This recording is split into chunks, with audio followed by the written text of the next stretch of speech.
Bonjour, bienvenue à vous sur le plateau d'On se dit tout. On a 1 heure à passer ensemble et à traiter 2 thématiques. Eh bien, en fin d'émission, je recevrai le docteur Youssef Benjeloun.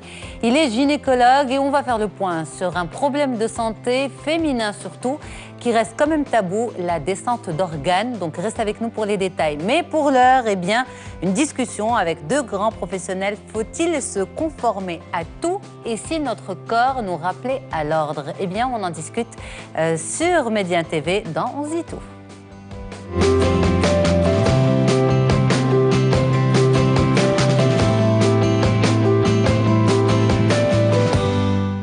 Le conformisme, une notion peut-être subjective, mais faut-il se conformer à tout? Et si ça pouvait être mauvais pour la santé? Eh bien, on va poser la question dans ce sens-là aux 2 spécialistes qui sont avec moi. Docteur Mouna Al-Ahman, bonjour. Bonjour. Vous êtes algologue, médecin de la douleur, psychothérapeute. Merci beaucoup d'être là. Merci. Et docteur Atmal Rabi, bonjour docteur. Bonjour. Vous êtes psychiatre et psychothérapeute. Donc, en préparant cette émission, en fait, à chaque fois que je mettais une petite note, je me disais, mais ça, c'est quand même trop subjectif. Il y a vraiment cette notion de subjectivité derrière le conformisme. Vrai ou faux? Qu'est-ce que vous en pensez, docteur Lorabi? Ça dépend du domaine qu'on considère. Alors, c'est très important. Quand on parle de conformisme, bien évidemment, on est en train de parler d'image. On parle d'image. Et qu'est-ce que ça suggère? Ça suggère que moi, comme individu, je vais envoyer une image. Mais il y a des gens qui vont percevoir cette image et qui vont l'intégrer et puis, quelque part aussi, la juger. C'est très important. Pourquoi? Parce qu'il faut comprendre qu'il y a une mécanique complexe derrière. C'est très important de se dire que ce qui peut être perçu en moi comme étant conforme chez l'individu 1 qui me regarde, et même peut-être que l'individu 2, il verra des marques de non-conformité. De non-conformité à quoi? Vous avez parlé de subjectivité. Alors, bien évidemment, quand on parle de code moral, quand on parle de code vestimentaire, quand on parle de politesse, quand on parle de bienséance, etc., c'est un ensemble de règles de vie qui sont dans notre société et qui ont une certaine importance, sachant... Pourquoi je parle des règles de vie? Parce que les règles de vie absolues qui permettent la vie en société, c'est la loi. Ce sont les lois, de manière générale, ce qui définit nos droits, nos libertés, nos obligations vis-à-vis d'autrui, vis-à-vis de la société, même vis-à-vis de nous-mêmes. C'est très important. Mais ces choses-là, quand on parle de morale, d'étiquette, etc., on n'a pas de référentiel. C'est très important. Le référentiel est plutôt culturel. Il est culturel et...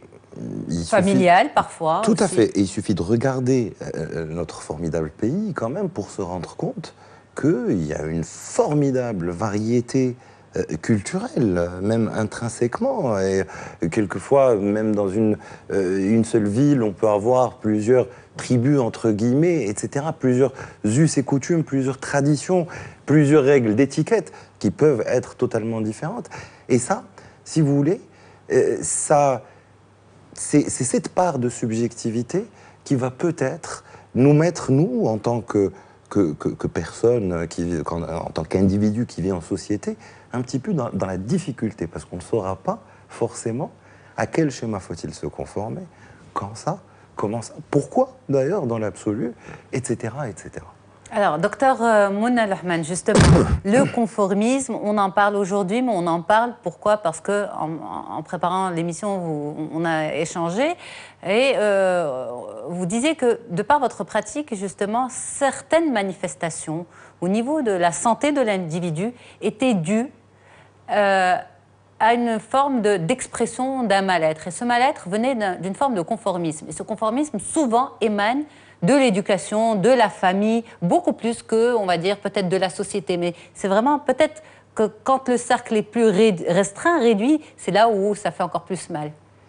Alors, pour moi, le conflit, si conflit il y a, c'est parce qu'il y a une interpellation entre ce que je souhaite faire et ce que l'environnement valide ou m'autorise à faire. Oui. Donc cela, ça suppose déjà que j'ai fait un travail sur moi-même pour connaître ce que je souhaitais faire.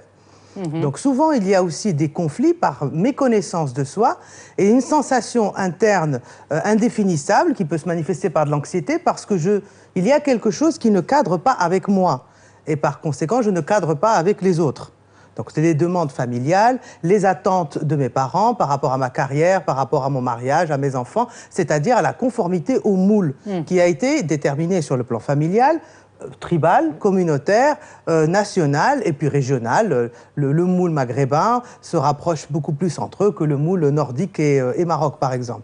Donc, il y a un débat entre mes capacités d'adaptation avec mon environnement, mes capacités de résilience par rapport aux difficultés que je vais rencontrer, nécessairement, et mon degré de connaissance de moi-même. Plus je me connais, par rapport à mes attentes, mes aspirations, mon caractère, mes limitations, mes peurs, etc., plus je suis capable de gérer cette adaptabilité à l'environnement. Gérer en ayant sauté le pas, en fait. En ayant sauté le pas. Mais quand il n'y a pas parole mise sur ça, le corps va peut-être prendre la relève pour manifester ce malaise. C'est-à-dire, je peux en surface m'être conformé à ce qu'attendent les autres de moi, mais au fond de moi, c'est peut-être pas ce que j'ai envie de faire. Mais comme je n'en discute pas avec moi-même, ou je ne m'autorise pas à avoir ce débat interne, c'est le corps, à travers l'anxiété, à travers le stress, à travers les troubles somatoformes, c'est-à-dire douleurs de ventre, de règles trop douloureuses, des migraines, des céphalées, sans qu'il y ait réellement une cause organique à tout ça.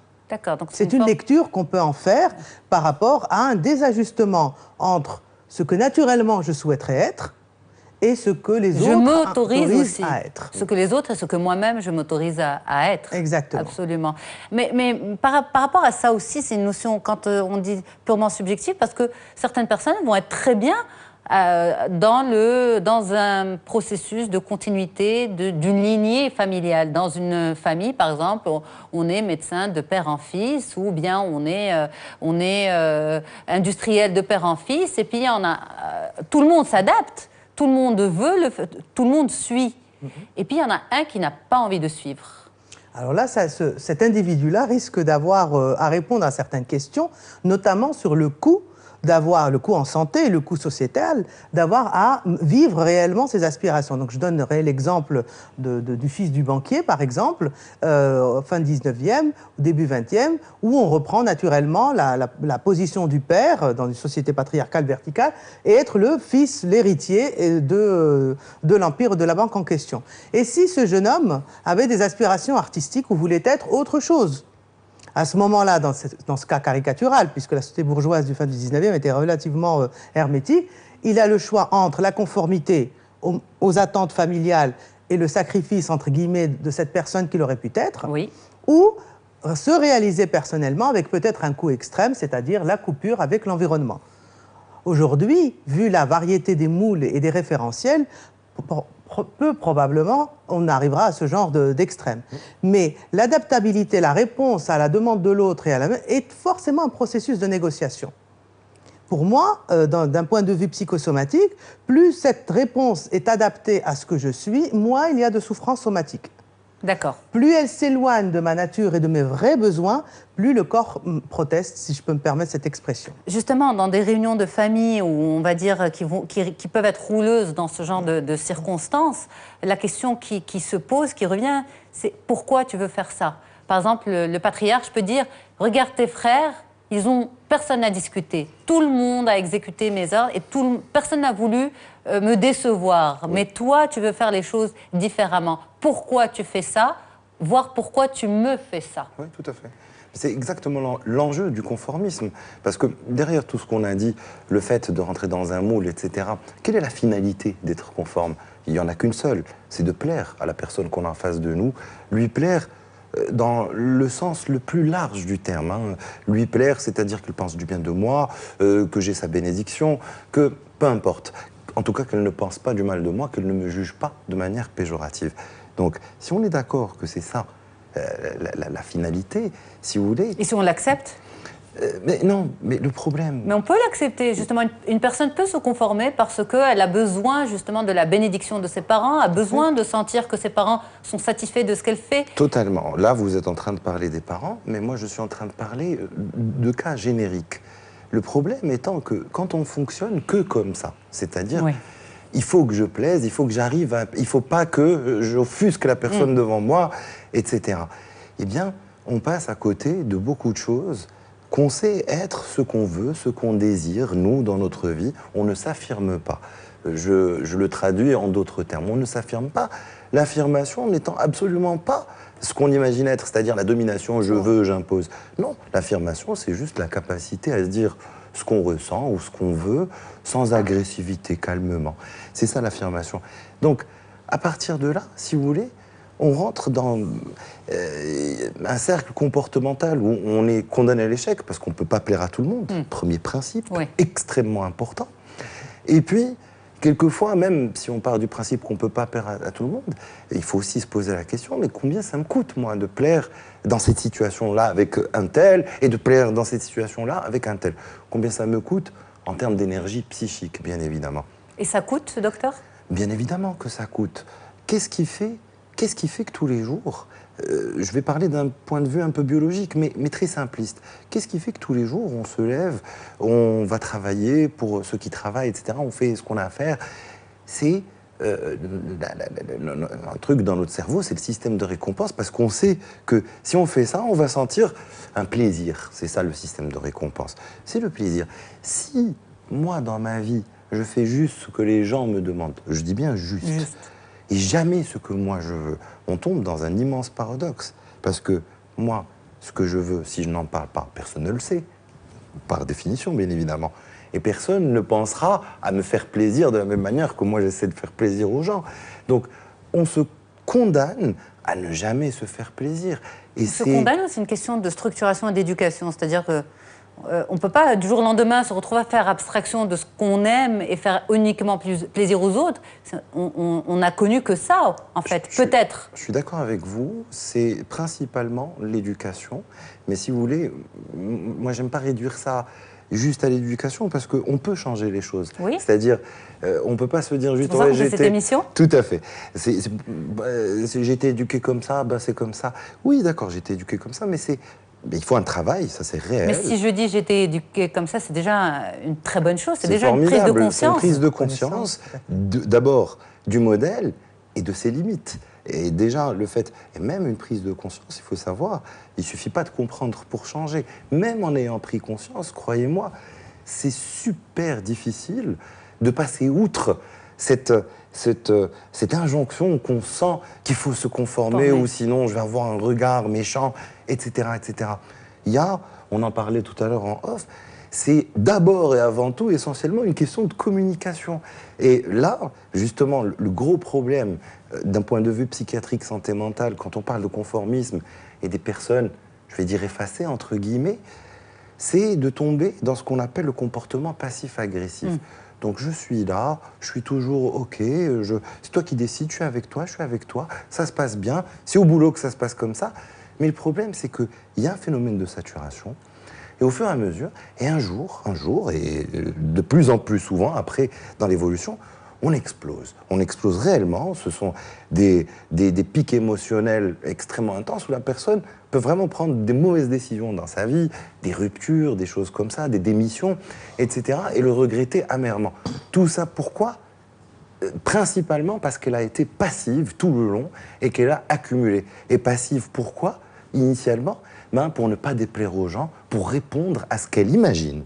C'est très important de se dire que c'est dans la tête de la personne. Pour elle, elle fait ce qu'elle imagine que la personne lui demande.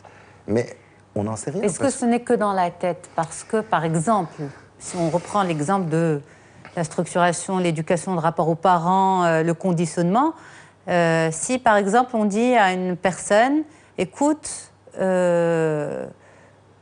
il faut que tu aies ton bac et il faut que tu fasses des études de médecine. Oui. Ton père est médecin, ton frère est médecin, et toi aussi tu dois être médecin. Il faut que tu fasses absolument tout pour y arriver, et c'est comme ça que tu pourras nous rendre heureux et fiers de toi.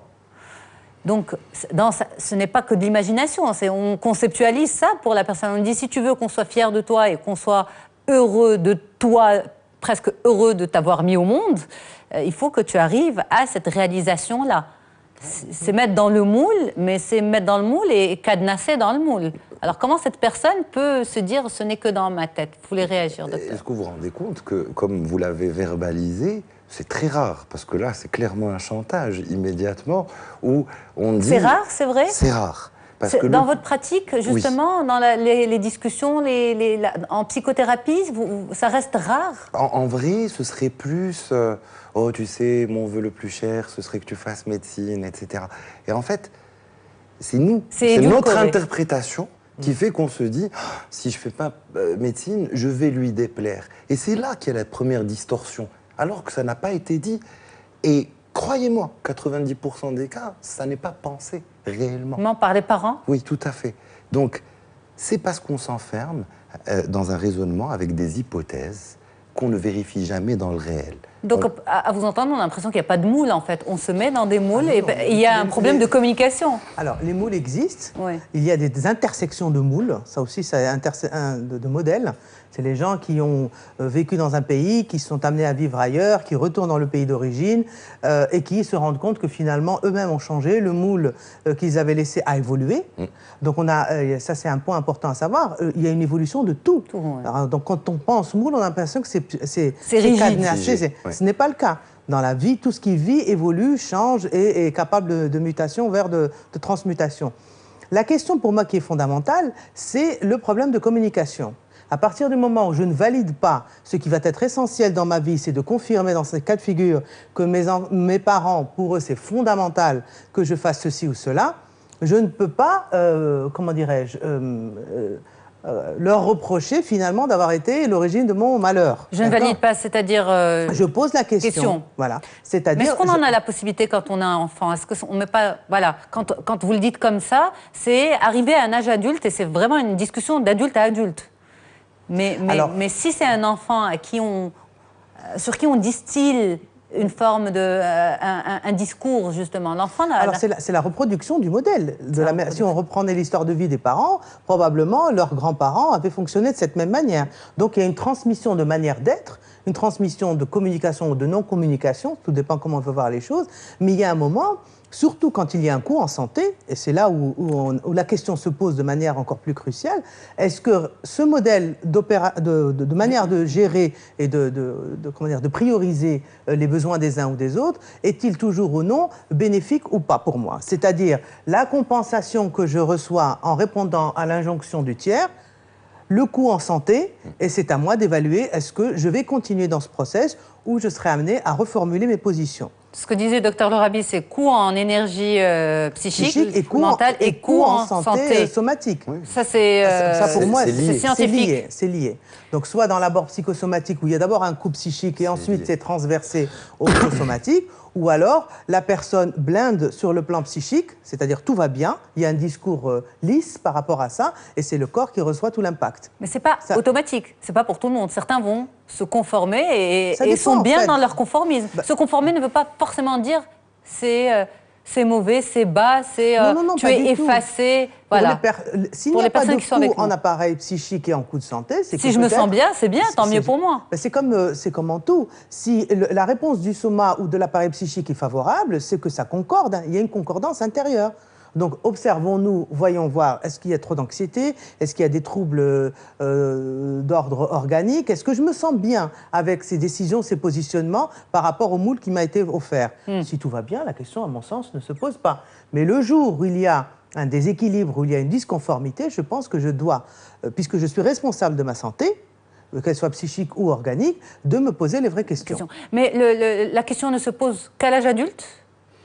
Docteur Lorabi, chez un adolescent, chez un enfant, chez quelqu'un de beaucoup plus... Alors, effectivement, par essence, le conformisme, c'est quelque chose comment dire, de personnel et d'individuel où on exerce un pouvoir discrétionnaire, c'est-à-dire on décide ce qu'on est.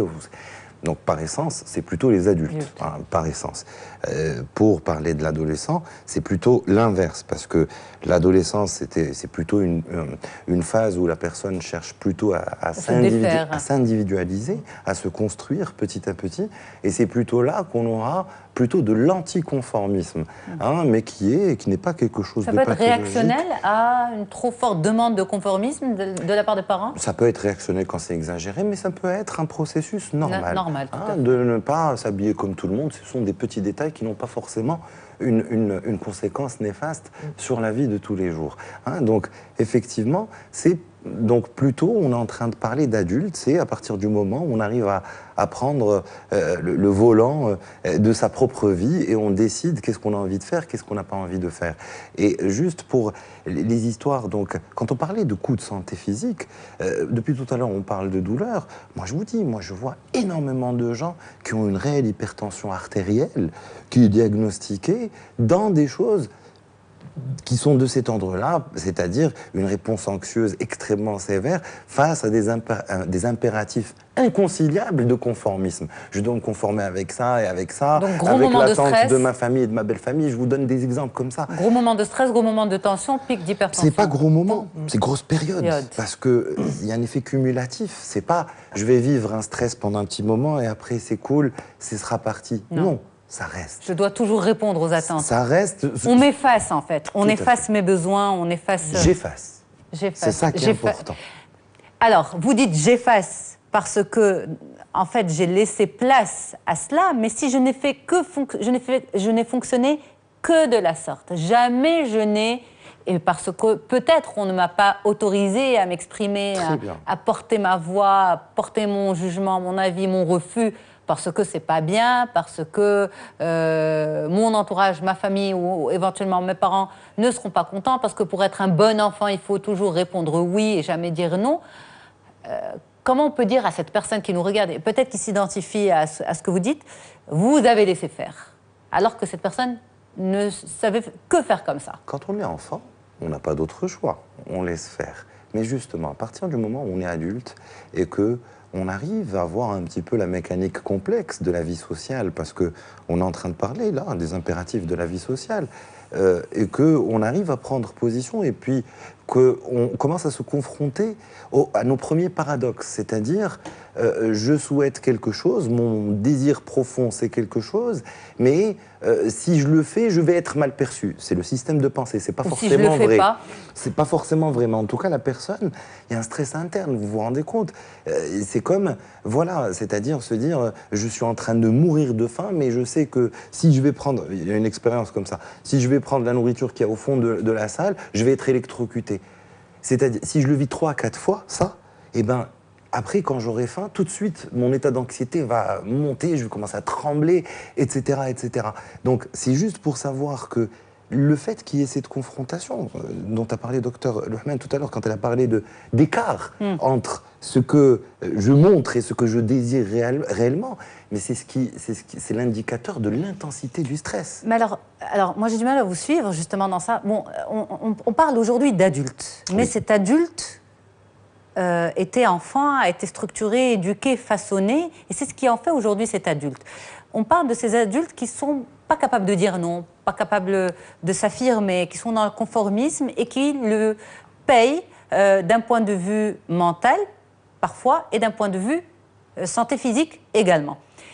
Là où je pense que c'est difficile pour ces personnes, et corrigez-moi si je me trompe, c'est que du jour au lendemain, à vous entendre parler, vous les spécialistes, ils sont supposés avoir cette prise de conscience et cette capacité de renverser la donne parce qu'ils ont le choix.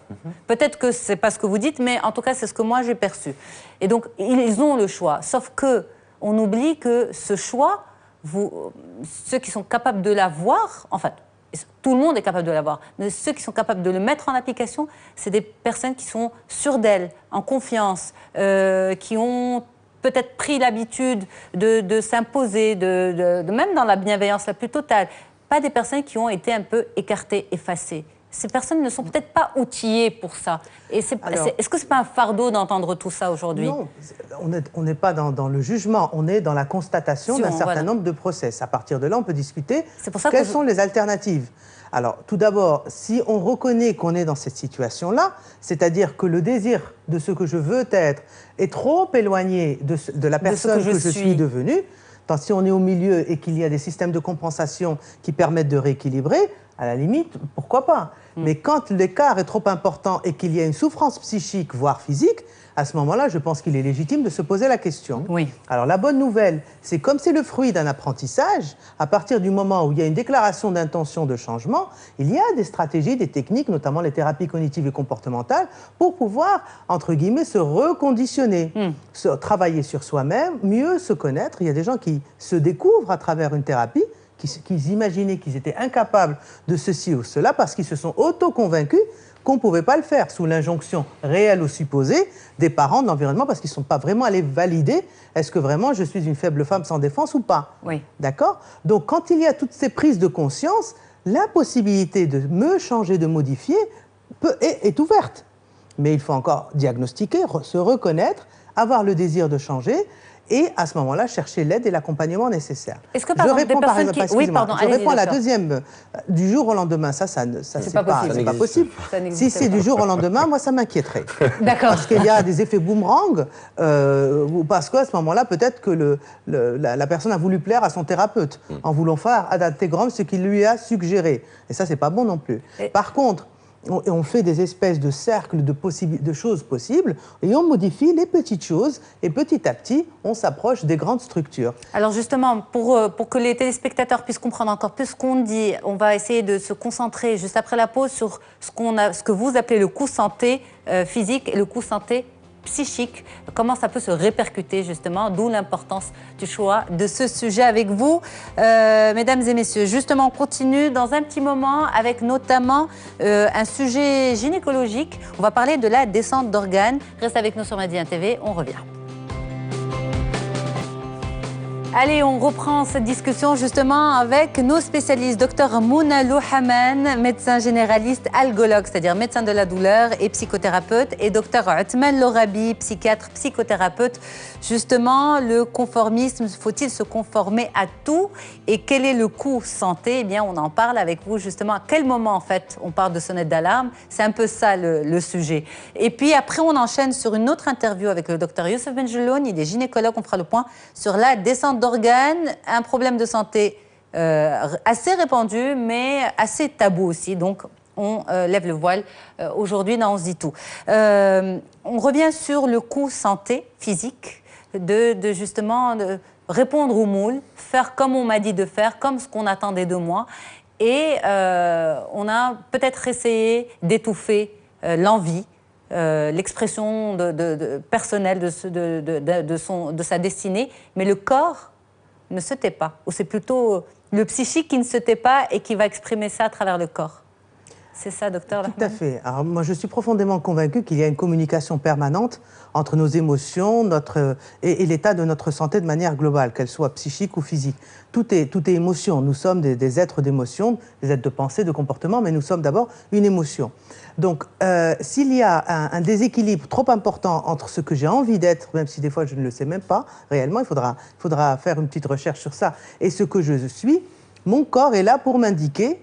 Il fonctionne comme un curseur par rapport à ma bonne santé globale. Donc, s'il y a maladie, s'il y a syndrome douloureux chronique, je parlerai de ce que je connais le mieux, quand on reprend l'histoire de vie avec les patientes, très souvent, nous retrouvons des surcharges fonctionnelles d'ordre psychique ou physique qui sont dues à des injonctions trop fortes de l'environnement. C'est ce qu'on appelle communément les femmes 10 sur 10, c'est-à-dire 10 sur 10 dans le domaine du travail, impeccable, irréprochable, parce qu'il y a une compétitivité homme-femme ou parce que je veux accéder à un poste et je dois être 2 fois plus performante qu'un homme. 10 sur 10 dans l'environnement familial, assurer le ménage, que les enfants soient avec, que même si j'ai de l'aide à la maison, il faut que je sois la responsable de la coordination. 10 sur 10 dans l'environnement familial et social, c'est moi qui coordine les réunions de famille, qui doit appeler la tante, la belle-mère qui est malade, etc. Donc tout ça génère une surcharge fonctionnelle qui finit par conduire chez beaucoup de femmes à un syndrome d'épuisement physique et psychique. Donc quand on reprend l'histoire de vie avec ces dames-là, on se retrouve effectivement qu'elles ne répondent pas toujours « oui, j'en ai envie » à toutes ces injonctions de l'environnement. Donc, comment on peut travailler ça? Donc, à partir de là, on fait un ranking de ce qui est absolument... Un classement. Un classement, tout à fait, de ce qui est modifiable selon la perception de la personne et ce qui est plutôt, plus ou moins structurel. D'accord. C'est-à-dire, on n'est pas obligé d'arriver à faire des révolutions. Et souvent, ce qu'on appelle en anglais l'empowerment, c'est-à-dire la sensation de que je peux reconduire, rediriger ma vie, est suffisante pour rétablir un premier équilibre. Alors, quand on entend parler justement de ces stratégies, de toutes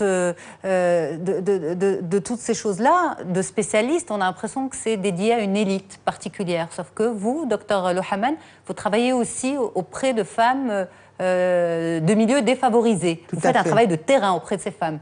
Alors, en dehors de mes activités en libéral, je travaille aussi au CHE, à l'unité de la douleur, où on fait des groupes d'éducation thérapeutique à Casablanca, dans le service de rhumatologie, des groupes d'éducation thérapeutique pour les femmes qui sont atteintes de maladies rhumatismales avec une composante douloureuse importante. Donc, que ce soit des lombalgiques ou des personnes qui souffrent de fibromyalgie ou d'autres types de maladies douloureuses. Donc, il y a une restructuration cognitive et comportementale indispensable. Ces femmes qui sont en surcharge et qui s'occupent d'absolument tout, même des enfants déjà adultes, et qui continuent de se comporter vis-à-vis d'eux comme s'ils étaient des enfants à charge, elles se finissent par se rendre compte que finalement, elles ont un poids qu'elles se sont auto-infligées, si je peux, tout à fait, parce que ça ramène à l'idée de flagellation, et que finalement, il ne se passe absolument rien quand elles osent dire « écoutez, j'en peux plus, je suis malade ». À partir de là, il y a un certain nombre de tâches qui doivent être déléguées. Mais malheureusement, il a fallu attendre la maladie. C'est ça la question. Donc, ces dames-là, peut-être, n'ont pas eu l'alternative de le faire avant, mais tout est possible. Elles comprennent bien les enjeux psychiques et physiques.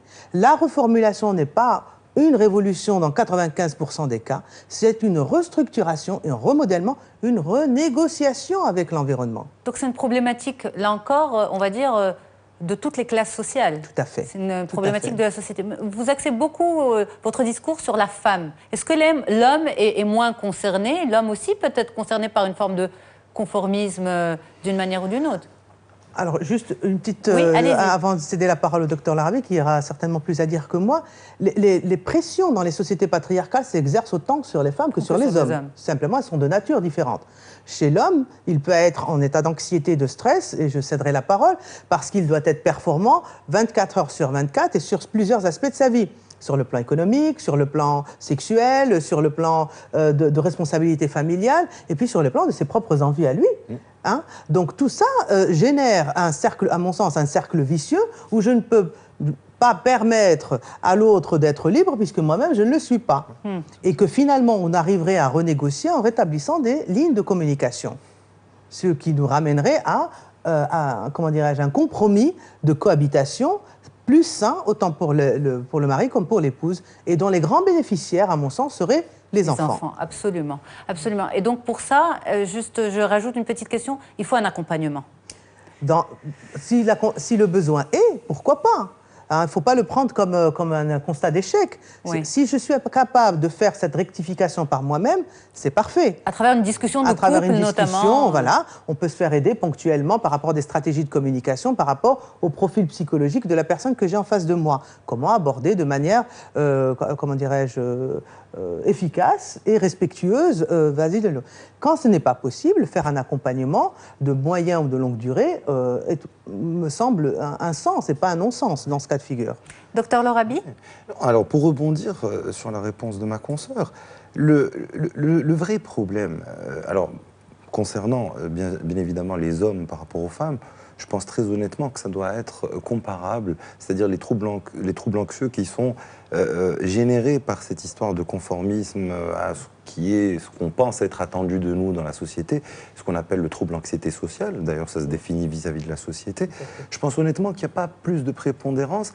Et je dirais, comme ça ne s'appuie sur aucun chiffre, mais j'ai déjà vu des formes très très sévères chez les hommes, parce qu'en plus, les hommes, dans notre culture en tout cas, il y a un autre impératif, c'est qu'il faut complètement annuler la réponse émotionnelle. Ça ne se fait pas, il ne faut pas montrer.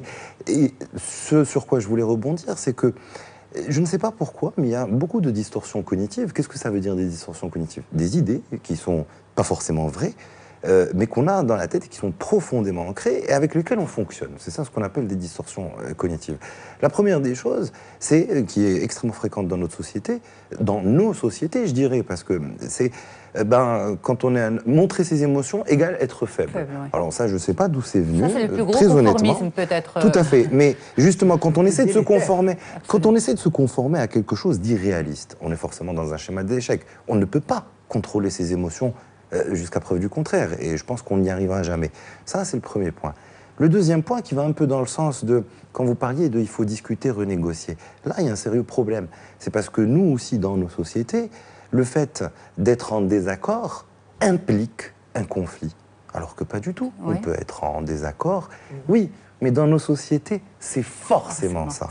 Hein, c'est-à-dire, si après une discussion, tu n'es pas d'accord avec moi, eh ben, c'est que forcément, tu n'accordes pas de crédit, on personnalise ça, tu n'accordes pas de crédit à ma parole, tu ne me fais jamais confiance, etc., etc. Un sujet à venir. Alors que, voilà, alors que justement, pour pouvoir renégocier tout ça, et très souvent, quand ça se fait bien, en bonne et due forme, là je parle plus de forme parce que c'est la forme qui est problématique, avec du calme, de la sérénité, en mettant l'accent sur beaucoup de choses, etc. Et ben, la plupart du temps, ça c'est très bien accepté, très très bien accepté. Et quand pas c'est une forcément forme de à court terme. rigidité de la part de l'autre, soit de la femme, soit de l'homme, par exemple dans le cas d'un couple, Oui. ou dans le cas de rapport avec ses parents. On persiste. Moi, adulte, je ne veux pas me conformer à telle ou telle destinée qu'on a réfléchi et tracée pour moi. Et donc, vous dites, il faut avoir une discussion d'adulte en adulte. Oui. Mais si j'ai de la résistance de l'autre côté? On persiste. Alors ça, c'est l'un des grands principes de l'affirmation de soi. Personne ne va accéder à notre demande, etc., du premier coup. La réponse naturelle, quand on dit quelque chose, etc., c'est le déni. Hein, vous savez, si on dit quelque chose, non, tu dis n'importe quoi. Mais justement, il faut persister. Et il ne faut pas forcément être dans l'argumentation. Ça dépend du type de relation. Parce que si on prend l'exemple d'un fils ou d'une fille qui veulent négocier leur parcours scolaire avec ce que ça implique comme soin, et donc ça veut dire comme coût, et donc c'est-à-dire que ce sera une décision qui va être bien évidemment assumée par les parents. Bien sûr qu'ils ont leur mot à dire, c'est très important. Mais si on n'est pas dans ce genre de relation, on persiste, et puis il y a des choses à se dire. Si je persiste dans mon droit, je vous le dis très simplement, tout ça, on parle de conformisme à la société. La société, jusqu'à preuve du contraire, la loi, c'est ce qui fait fi de ce qui est permis, de ce qui n'est pas permis. Mais donc, si je suis dans mon droit et je persiste dans mon droit, et la personne qui est en face de moi ne veut pas me concéder ça alors que c'est mon droit, on peut l'envisager sous différentes formes, mais ça doit logiquement remettre en question mon attachement à cette personne et inversement. Mais quand c'est les parents, c'est beaucoup plus difficile. Mais bien évidemment, c'est pour ça que je vous ai dit, on sort on sort de l'exemple parental. Là, je parle de relations strictement verticales avec des amis, etc. C'est pour ça que je vous ai dit, les parents, dans la mesure où c'est eux qui doivent assumer la décision, ou en tout cas mon souhait. Quand il y a l'aspect matériel, mais parfois il y a beaucoup plus l'aspect émotionnel. Oui, tout à fait. Mais la plupart du temps, vous savez, la plupart du temps, ça se passe bien, même s'il y a peut-être une friction autour de ça, et peut-être même des disputes ou des conflits avec le temps. Écoutez, moi je ne pense pas qu'une famille, que le ciment familial ne tient qu'à ça. Mais avec le temps, la relation se rétablit et tout le monde est content. Parce que la plupart du temps, l'enfant un peu rebelle, il s'est assumé. Parce que pour assumer une décision, il faut la prendre. C'est très important. Quand on parlait du banquier, le fils du banquier, c'est très dur d'assumer une décision qu'on n'a pas choisie, nous, qu'on n'a pas décidé. On subit. Et puis, ça ne nous permet pas d'avancer dans la vie. Ça, c'est vraiment super important. Parce que si moi, je subis un truc que je n'ai pas décidé, si ça ne marche pas bien, si ça échoue, tout ce que je me dirais, ouais, j'aurais pas dû l'écouter. Je ne vais pas essayer d'analyser où est-ce que je me suis trompé. Quelle est ma part de responsabilité? Tout à fait. Merci beaucoup d'avoir accepté l'invitation dans Zito. On en a bien parlé avec vous. Le conformisme jusqu'où? Eh bien, docteur Mouna Lohhaman, docteur médecin généraliste, algologue et psychothérapeute, et docteur Atman Lorabi, psychiatre et psychothérapeute. Moi, je reste avec vous sur Médien TV. On parle santé et on parle descente d'organes. On vous en dit un peu plus. Restez avec nous. Allez, on enchaîne sur l'interview santé autour d'un sujet, on va dire, rarement traité, d'une grande importance parce qu'assez répandu, mais qui reste tabou. Nous allons faire le point sur la descente d'organes avec vous, docteur Youssef Mejouloun. Vous êtes gynécologue. Bonjour, docteur. Bonjour. Vous allez bien? Ça va, merci de m'avoir invité pour parler de ce sujet. Avec plaisir. Écoutez, justement, en préparant ce sujet, je suis quand même tombée sur des chiffres assez particuliers. En France, notamment, 45% des femmes âgées entre 40 et 80 ans ont un risque de souffrir d'une descente d'organes. C'est un trouble qui est causé par la chute de l'utérus dans le bassin et malgré sa fréquence, il demeure tabou. D'ailleurs, même en France, 45% des femmes, c'est quand même une proportion très importante. Oui, il faut préciser qu'il s'agit d'organes génitaux internes, donc on précise bien qu'il s'agit de l'utérus qui est bien au milieu avec le vagin et qui est en rapport en avant avec la vessie et puis l'urètre qui est le conduit qui fait sortir l'urine et en arrière avec le rectum et le canal anal. Donc on est un petit peu étonné par... C'est un affaissement des muscles. On est un petit peu étonné par ce chiffre-là assez important de 45%, parce que c'est des organes qui sont sollicités essentiellement lors de l'accouchement par voie naturelle et il se produit un déchirement des ligaments en fait, qui soutiennent et qui suspendent ces organes et qui les maintiennent entre eux. Et ce qui fait que par la suite, avec l'adjonction d'autres causes qui sont l'âge, parce qu'avec l'âge, donc ces fibres qui sont en partie musculaires, elles deviennent plus fragiles. Et puis aussi avec l'absence d'œstrogène en période ménopausique, post-ménopausique, qui soutient un petit peu tout cela aussi. Et le dernier facteur est aussi le fait que beaucoup de femmes négligent de faire une kinésithérapie périnéale post-accouchement pour un petit peu rétablir et renforcer ses muscles et ses ligaments. Et on se retrouve souvent à partir de 40, 45 ans. C'est jeune quand même, 40, 45 ans. Avec des descentes d'organes à différents degrés. Vous voyez ça souvent? Oui, ça se voit souvent, mais ce qu'on note, c'est surtout le fait que ces patientes ont du mal à en parler et on les voit arriver à des stades assez tardifs lorsque vraiment la gêne commence à être importante. D'accord. Alors, le pourcentage, par exemple, notamment en France, c'est 45% des femmes. Au Maroc, malheureusement, on n'a pas de chiffres. Mais de par votre pratique, est-ce que, on va dire, sur une journée, combien vous allez voir de femmes? On peut estimer au Maroc que ça dépasse les 50%. Pourquoi? Parce qu'il y a un tabou qui est un peu plus important qu'en France par rapport à tout ce qui est génital. Et donc, ces patientes, plus ou moins âgées, ont du mal à en parler dès qu'il s'agit d'une fuite d'urine ou d'une sensation de boule entre les jambes ou de pesanteur. Là, vous parlez des symptômes, justement. Voilà, ou même des fois, il y a des signes beaucoup plus discrets que ça. Hein, juste une envie d'aller uriner qui est fréquente ou une sensation d'uriner qui est constante, de vouloir uriner qui est constante. Et quand on va uriner, il n'y a rien.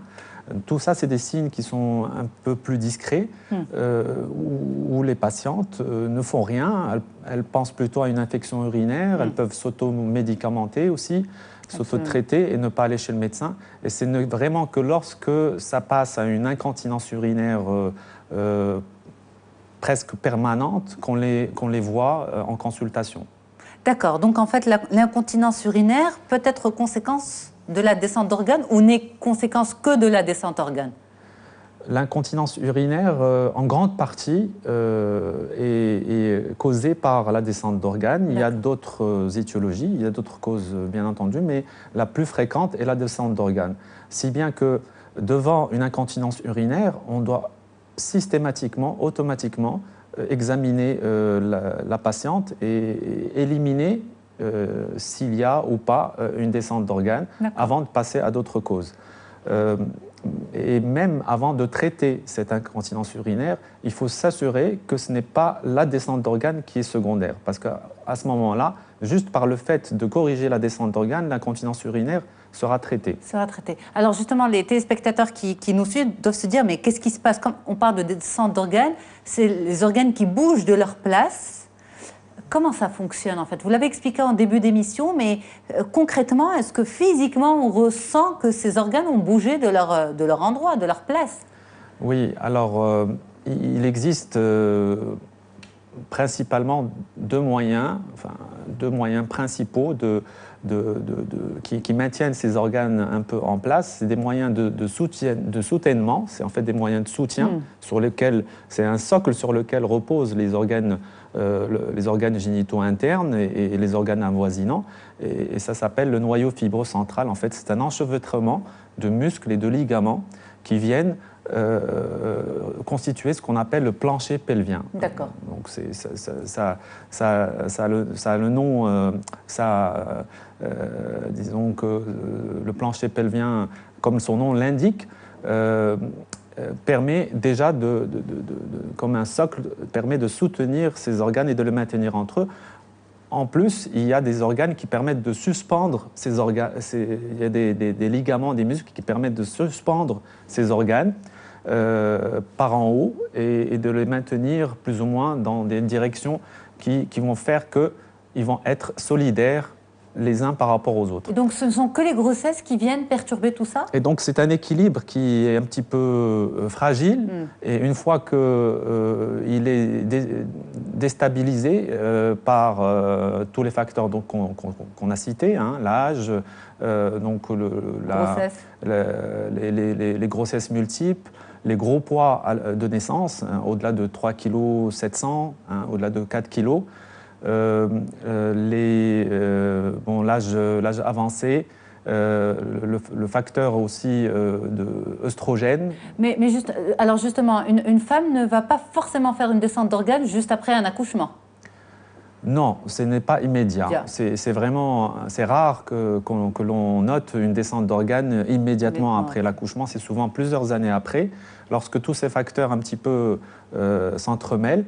Et je citerai aussi l'obésité, aussi, qui est un facteur important, favorisant. Et une fois qu'on constate ce déplacement, on l'évalue, il y a 3 degrés, et on évalue par la suite, on l'évalue anatomiquement, puis on évalue la gêne qui est secondaire. On a des moyens de mesure barométriques, surtout au niveau de la vessie. Et puis on propose un traitement adéquat. La chirurgie, c'est automatique? Aujourd'hui efficace. La chirurgie, c'est automatique? Parce que pour remettre les choses à leur place, on opère beaucoup pour une descente d'organes? Oui, quand on parle de chirurgie aujourd'hui, c'est une chirurgie mini-invasive. On utilise la cœlioscopie lorsque la descente n'est pas très importante, lorsqu'on est à des degrés 1 ou 2, où la gêne n'est pas très importante. On peut placer une sorte de gaine synthétique par en haut, par cœlioscopie, qui va un petit peu refaire monter et replacer ces organes par en haut. C'est ce qu'on appelle la promontonfixation. C'est efficace? Oui, c'est efficace. Et ça peut même être efficace sur l'incontinence urinaire. Et maintenant, lorsqu'il s'agit de degrés un peu plus avancés, on propose des moyens chirurgicaux par voie basse qui sont un peu plus radicaux, où on peut parler chez des femmes ménopausées d'ablation de l'utérus ou d'ablation du col, carrément, avec d'autres moyens. Pourquoi justement une méthode aussi radicale, l'ablation? Avec l'âge risque de cancer, voilà, il y a un risque, qui est non négligeable de dégénérescence de la matrice et de tout ce qui l'entoure. Et ensuite, il y a le facteur œstrogène qui ne va pas aider à un bon résultat par des moyens un peu moins radicaux. L'ablation reste une bonne alternative. Voilà, tout ça nous pousse plus vers une alternative plus radicale par voie basse. Et là aussi, on peut utiliser des moyens, des fibres en fait, synthétiques qu'on peut utiliser aujourd'hui par voie basse en arrière, aussi bien en arrière qu'en avant, avec des fixations sur le cadre osseux pour permettre, comme je parlais tout à l'heure, de rétablir ce soutènement, alors que par Célio, c'est plutôt une suspension qu'on utilise. Merci beaucoup, Dr Youssef Benjeloun. Vous êtes gynécologue. Le point avec vous aujourd'hui dans On se dit tout sur cette maladie qui touche les femmes, beaucoup de femmes d'ailleurs, et qui reste tabou, la descente d'organes. Merci à tous ceux qui nous ont suivis et merci beaucoup, bien sûr, à toute l'équipe qui m'aide à la réalisation, préparation, diffusion, production d'On se dit tout sur Média TV. Moi, j'aurai le plaisir de vous retrouver très très vite sur les ondes de Média Radio et sur Média TV également. À bientôt.